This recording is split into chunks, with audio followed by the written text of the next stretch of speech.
Welcome to our deep dive into the world of HIV and AIDS. I know you're really interested in this, and I think you're going to find this journey we're taking together today to be both fascinating and empowering. We're going to be using HIV.gov mainly. It's a leading source of information about HIV right here in the U.S. It's interesting you say that, Yeah. because what really struck me when I was going through HIV.gov is that it's not just a dry scientific database.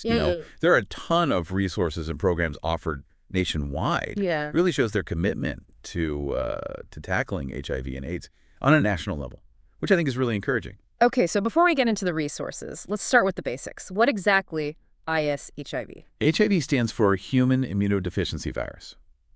It's a tricky virus because it directly attacks your immune system, the cells that help your body fight off infections, right?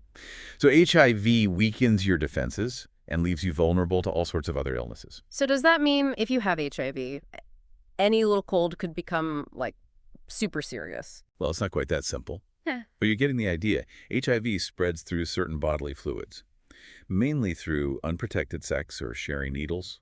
But here's the really fascinating part. While HIV is a lifelong condition, with effective treatment, people can live long, healthy lives and prevent passing it on to their partners. That's such an important point. So much has changed since the early days of the epidemic. Treatment makes a huge difference. Absolutely. That brings us to AIDS, Mm. which stands for Acquired Immunodeficiency Syndrome. AIDS is what happens when HIV has significantly weakened the body's defenses. Think of it like this. It's like a city whose walls have crumbled, leaving it vulnerable to invaders. In this case, those invaders are infections and diseases. That wouldn't normally be a threat to a healthy person. Yeah. Thankfully, with effective HIV medicine, most people in the U.S. with HIV don't develop AIDS because the medication keeps the virus in check and stops the disease from progressing. Okay, I'm starting to see how HIV and AIDS are connected, but also distinct. It sounds like that distinction hinges on how damaged the immune system is. Exactly. There are specific criteria for diagnosing AIDS. It's either when a person's CD4 cell count drops below a certain level, which indicates how weak their immune system is, or when they develop one or more of these opportunistic infections that take advantage of that weakened immune system. Without treatment, AIDS can be incredibly serious. But just like with HIV, medication can be a game changer, especially when started early. And that's why knowing your HIV status is so crucial. This brings us to a really important point, HIV testing. You mentioned early detection being key. How accessible is HIV testing these days? It's more accessible than you might think. Testing is available through healthcare providers, clinics, and even some community organizations. But here's a super convenient option. You can do a self-test at home. The results are ready in about 20 minutes, so it takes the anxiety out of waiting for a doctor's appointment. A self-test at home. That's incredible. That really does make it easy for people to take control of their health. It really does. And if you're not sure where to find a testing location or how to get a self-test kit, HIV.gov has this amazing tool called the HIV Services Locator. It can help you find places near you. And sometimes health departments or community organizations even offer the self-test kits at a reduced cost or for free. This is so helpful. It sounds like there are no more excuses for not knowing your status. And the sooner you know, the sooner you can access those life-changing treatments we talked about. Exactly. Let's move on to what it's like living with HIV today. You mentioned earlier that with the right treatment, people can live long and healthy lives. What does that look like? What kind of treatment are we talking about? Yes, let's dive into that. I'm really curious to understand how HIV treatment has evolved. We're talking about HIV medicine and a concept called viral suppression. This is where it gets really interesting. When someone with HIV takes their medication as prescribed, it can reduce the amount of virus in their blood, what we call viral load, to a level so low that standard lab tests can't even detect it. We call that undetectable. Undetectable. So does that mean... It means they can't transmit HIV to others. Think about that for a second. With treatment and an undetectable viral load, someone living with HIV can have a normal, healthy sex life. Without the fear of transmitting the virus, it's a total game changer. Wow, that really is a powerful statement. It completely changes the narrative surrounding HIV.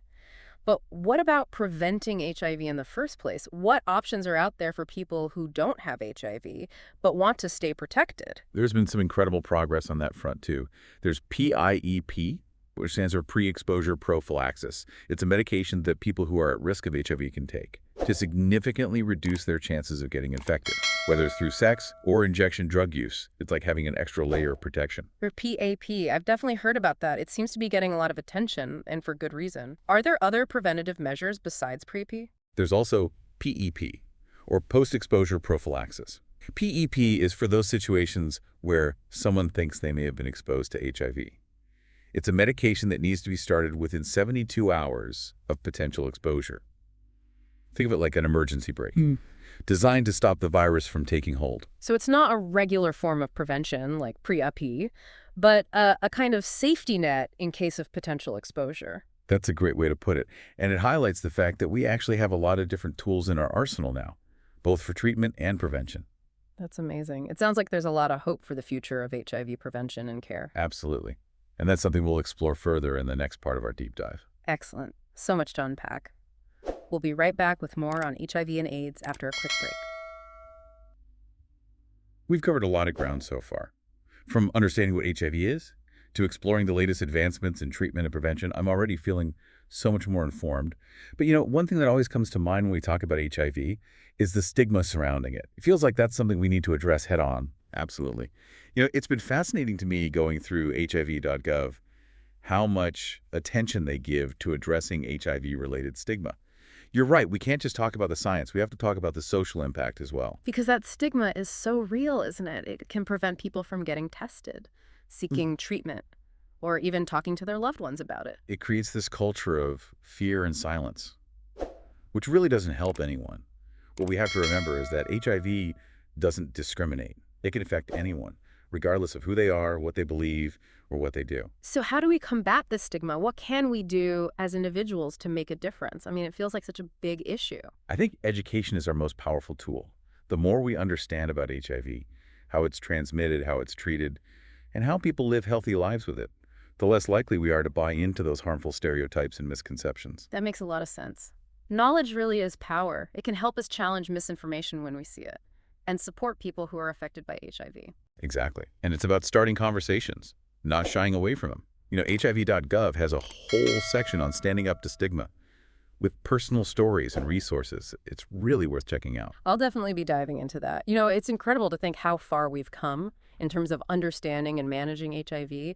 But as you said, the social aspects are just as important as the scientific advancements. That's true. And the fact that we can have these open conversations, sharing accurate information, and challenging outdated beliefs is a sign of how much progress we've made. It gives me a lot of hope for the future of HIV prevention and care. Me too. It's so empowering to realize that we can all contribute to creating a more compassionate and informed world. Going back to HIV.gov for a moment, you mentioned earlier that they emphasize the idea of living well with HIV. What does that actually mean beyond the medical treatment? That's a great question. It speaks to the fact that someone is so much more than their HIV status. Living well with HIV means addressing their overall well-being, physical, emotional, mental, and social. So it's a holistic approach, recognizing that every aspect of a person's life is interconnected. Precisely. HIV.gov has a wealth of information on everything from nutrition and exercise to mental health and managing other conditions that might come up alongside HIV. It really is a comprehensive approach. And they even address the financial aspects of living with HIV, which I imagine can be a significant burden for many people. Absolutely. They have resources on navigating insurance, finding affordable treatment, and accessing financial assistance. They understand that managing HIV isn't just a medical challenge, it's a socioeconomic one as well. That's such an important point. It's not just about providing medication, it's about providing support on multiple levels. What's striking me as we delve deeper into this is the sheer amount of information and resources available on HIV.gov. It's incredible. It really is. And I think that speaks volumes about the commitment to supporting people living with HIV and ultimately ending the epidemic. Now, I'm curious, what are your thoughts as you've been listening to this deep dive? What's been particularly impactful or maybe even surprising to you? Has anything we've discussed sparked a desire to learn more? Maybe even explore how you can get involved in some way. Perhaps this has shifted your perspective on HIV and how you view those living with the virus. Whatever it might be, we encourage you to continue exploring HIV.gov and the vast knowledge it holds. It's such an empowering resource, and we're excited to have shared it with you today. Now, as we head into the final part of our deep dive, we're going to zoom out a bit and look at the bigger picture. We'll discuss the impact of HIV on various communities, the progress being made in research and advocacy, and the ongoing efforts to finally end this epidemic. Stay tuned for the final part of our HIV and AIDS deep dive. It's going to be fascinating. We've talked about the science behind HIV, the power of treatment, and the importance of tackling stigma. Now I want to explore the bigger picture, how HIV impacts communities as a whole. Yeah, one thing that really stood out to me on HIV.gov is how they highlight the impact of HIV on certain groups, especially racial and ethnic minorities here in the U.S. For example, Black and Hispanic Latinx individuals are far more likely to be diagnosed with HIV than their white counterparts. It's a stark reminder that HIV doesn't affect everyone equally. That's a really important point. It's not just about biology, right? It's about social and economic realities that make some communities more vulnerable than others. What are some of the factors that contribute to these disparities? Well, it's a complex web of issues. Poverty, lack of access to quality health care, housing instability, and even stigma within communities that can prevent people from seeking testing or treatment. It's a reminder that health isn't just about individual choices. It's about the environment we live in and the opportunities we have access to. So addressing HIV effectively means tackling these systemic issues as well. It can't just be about medication. It has to be about creating a more just and equitable society.